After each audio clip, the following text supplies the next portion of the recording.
আজকে চিকেন খিচুড়ির সবথেকে মজাদার এবং সহজ একটা রেসিপি আপনাদের সাথে শেয়ার করব। আসসালামু আলাইকুম, কেমন আছেন সবাই?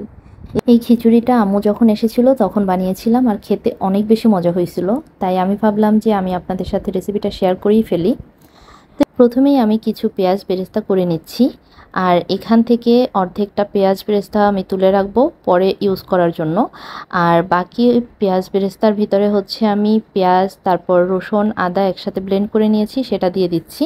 এবারে আমি মশলাগুলো বেশ ভালো করে একটু কষিয়ে নেব, এটার কাঁচা গন্ধটা দূর হওয়া পর্যন্ত। এরপরে আমি এখানে গুঁড়া মশলাগুলো দিয়ে দিব। মশলাটা ভালো করে কষিয়ে নেওয়ার পরে এখানে এখন হলুদ গুঁড়া, মরিচ গুঁড়া, তারপরে জিরার গুঁড়া আর লবণ দিয়ে আরও ভালো করে অনেকটা সময় নিয়ে হচ্ছে এটাকে কষিয়ে নেব।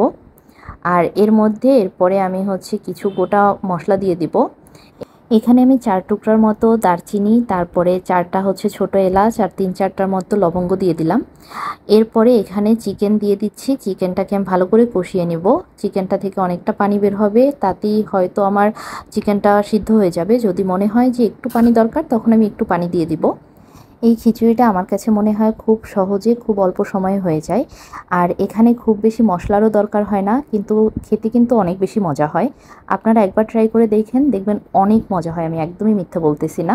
চিকেনটা মোটামুটি সিদ্ধ হয়ে গেছে, এ পর্যায়ে আমি চিকেনটা তুলে রাখবো। আর যে মশলাটা ছিল ওই মশলাটার মধ্যেই হচ্ছে আমি চালটাকে ভেজে নিচ্ছি।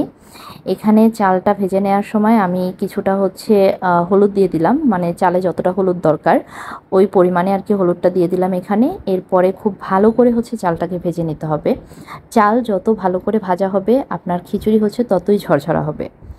আর খিচুড়িতে পানির পরিমাণটা কীরকম হবে, সবাই বলে যে খিচুড়িতে যতটা পরিমাণে চাল ডাল থাকে তার ডবল পরিমাণে হচ্ছে পানি দরকার।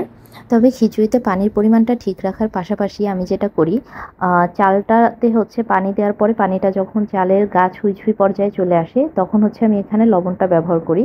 তার আগে আমি কোনো রকম লবণ দিই না। চালে লবণটা আগে ব্যবহার করলে চালটা সিদ্ধ হয়ে যায়, তখন হচ্ছে চালটা আর ঝরঝরা হয় না, পানিটা তখন একটু গায়ে লেগে লেগে বসে। তো এ কারণেই হচ্ছে আমি যখন পানিটা ছুঁই ছুঁই পর্যায়ে আসে তখন লবণটা ব্যবহার করি এবং ওই পর্যায়ে হচ্ছে আমি ঢাকনাটাও দিয়ে দিই। তার আগ পর্যন্ত আমি ঢাকনা ছাড়া হাই হিটে রান্না করে নেই। আর এরপরে হচ্ছে ঢাকনা দিয়ে যখন পানিটা আরেকটু টেনে আসে তখন আমি একেবারেই চুলাটা অফ করে দিই। চুলাটা অফ করার পরে যতটা পানি থাকে ওইটা হচ্ছে চালের গায়ে টেনে যায় এবং চালটা সিদ্ধ হয়ে যায়। তো আমি তো এভাবে করেই চালটাকে ঝরঝরা বানাই। সো আমি যেটা করি আমি সেটাই বললাম। তো যাই হোক, আপনারা তো দেখলেনই, যখন ছুঁই ছুঁই অবস্থাতে চলে আসছে তখন হচ্ছে আমি এখানে চিকেনগুলো দিয়ে দিয়েছি। আর চিকেনটা দেওয়ার পরে আমি ঢাকনা দিয়ে এটাকে হচ্ছে মানে চুলাটাকে অফ করে দিয়েছিলাম। আর তারপরে আমি কিছুটা ঘি দিয়ে দিয়েছি। তো এই তো, এটাই হচ্ছে আমার সহজ এবং মজাদার একটা চিকেন খিচুড়ি রেসিপি, যেটা আমি আমার বাসায় প্রায় দিনই বানাই। আর আজকে এটার সাথে হচ্ছে আমি কিছু বেগুনি ভেজে নিয়েছিলাম, সাথে হচ্ছে কাবাব ছিল। খিচুড়ির সাথে বেগুনি কিন্তু অনেক বেশি মজা লাগে, ট্রাই করে দেখতে পারেন।